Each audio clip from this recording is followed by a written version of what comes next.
وَلَقَدْ يَسَّرْنَا الْقُرْآنَ لِلذِّكْرِ فَهَلْ مِن مُدَّكِرٍ۔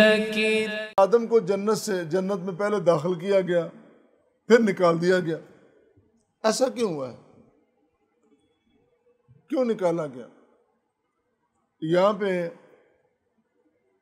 شعراء کی زبان تو بہت بڑی بے لگام ہوتی ہے، دور تک چلی جاتی ہے۔ کسی شاعر نے کہا کہ فریب زندگی دے کر نکالا مجھ کو جنت سے، دیا پھر شوق جنت کیوں، یہ حیرانی نہیں جاتی۔ تو شاعروں کی کوئی سرحد نہیں ہوتی خیالات کی، یوں سمجھ لیں کہ ان کے قواعد بھی کوئی نہیں ہوتے۔ امام رازی نے تفسیر کبیر میں ایک شاعر کا قصہ بیان کیا ہے۔ ایک شاعر غالباً فرزدق ہیں، سلمان بن عبد الملک خلیفہ کے دربار میں انہوں نے شعر کہا کہ ذا شعری علی بابکم کما ذات در علی خالصۃ۔ یہ شعر کہا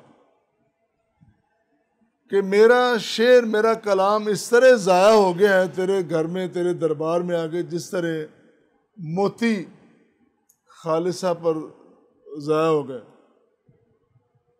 تو خالصہ اس سلیمان کی محبوبہ کا نام تھا۔ دیکھو نا، ایک شاعر میں چند لفظوں میں کتنی باتیں کہہ دیں کہ میرا کلام اس طرح ضائع ہو گیا جس طرح اس نے خالصہ نے جو موتی پہنے تھے، جو لڑی پہنی تھی، جو ہار پہنا تھا، نیکلس پہنا تھا، اس پہ جو نہیں نہ جچتا۔ شاعر نے کچھ بھی کہہ سکتے۔ تو خالصہ کو پتہ چلا تو وہ دربار میں آئی، اس نے سلمان کو کہا کہ تو کیسا بادشاہ ہے اور میں کیسی تیری تعلق دار ہوں کہ شاعر نے میری توہین کر دی اور تم نے پوچھا نہیں۔ بادشاہ نے طلب کر لیا، بلایا جائے، حاضر کیا جائے، پوچھا جائے گا کس طرح یہ جرأت اور جسارت ہوگی۔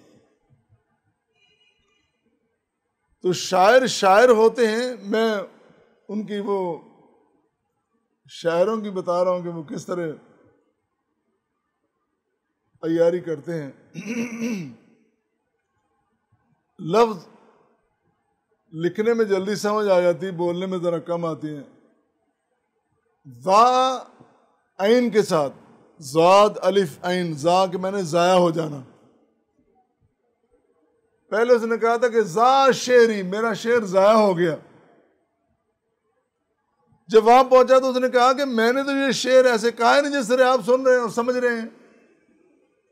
انہوں نے کہا تو نے یہ لفظ کہے ہیں؟ کہا میں نے لفظ کہے ہیں، تمہیں سمجھ نہیں آئی۔ میں نے کہا تھا کہ ذا عین کی جگہ حمزہ لگا دیا، تو حمزہ جب لگ جائے تو اس کا معنی ضائع ہونا نہیں ہوتا، بلکہ ہوتا ہے کہ اور روشن ہو گیا، اور جلا مل گئی۔ اس نے کہا میں نے تو یہ کہا تھا کہ میرے کلام کو یہاں پہ آ کر اور عزت ملی ہے، عزت افزائی ملی۔ اس طرح جس طرح اس خالصہ پر موتی جچتے ہیں، اس طرح میرا کلام بھی یہاں پہ جچتا ہے۔ پہلے کہا تھا کہ ضائع ہو گیا، اب کہتا ہے جچ دیا۔ اسی طرح شاعروں نے بہت ساری باتیں بنائی ہیں، یہ بات نہیں ہے۔ اللہ تعالیٰ نے ایک نظام کے ساتھ آدم کو پیدا کیا، جنت میں بھیجا۔ مفسرین نے یہاں پہ لکھا ہے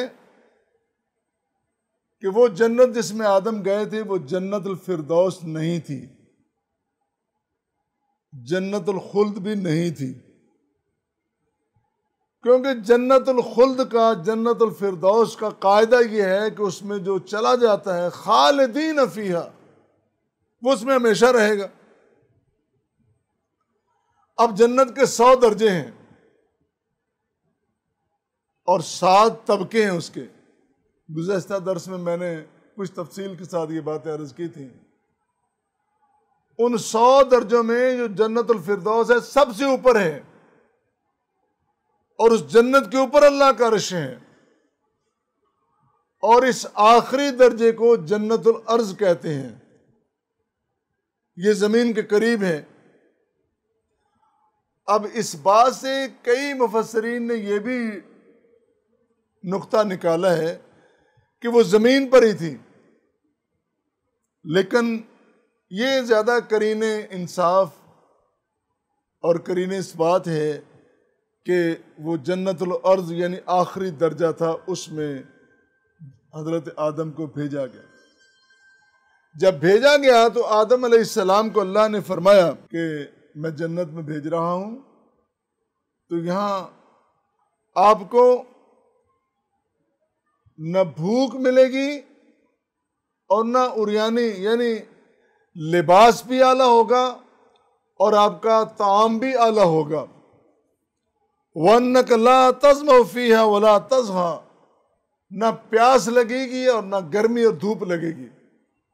بہترین انتظامات، آسائشیں، نعمتیں میں نے آپ کے لیے رکھی ہیں، آدم علیہ السلام کو کہا گیا اور جنت میں بھیج دیا گیا، اور ساتھ یہ پابندی لگا دی کہ پوری جنت آپ کے لیے ہے، جنت کی ہر آسائش، ہر کھانا، ہر میوہ، ہر پھل آپ کے لیے ہے، دونوں کے لیے۔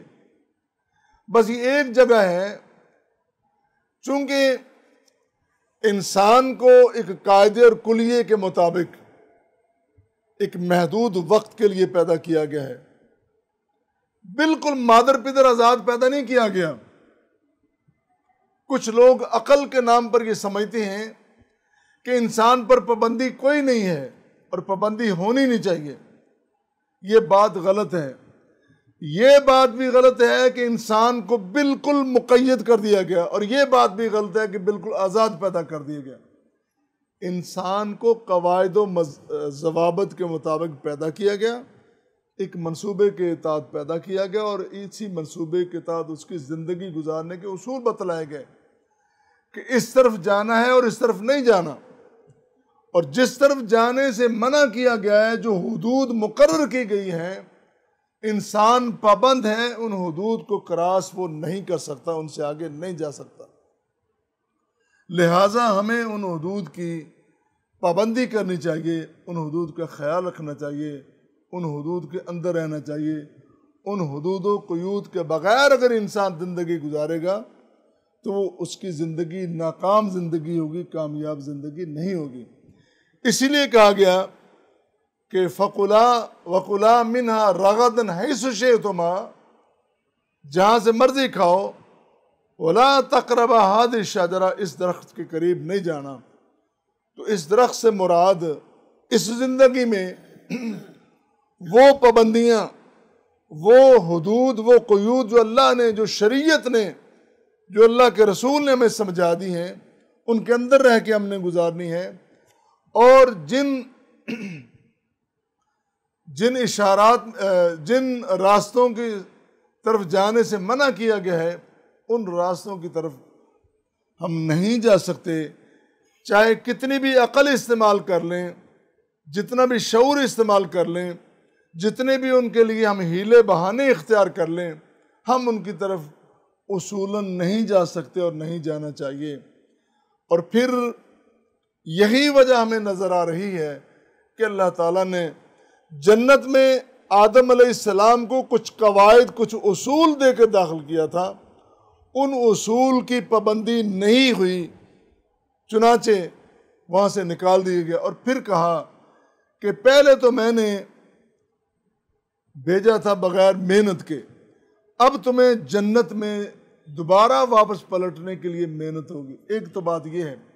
دوسرا نقطہ یہاں یہ بھی نکلتا ہے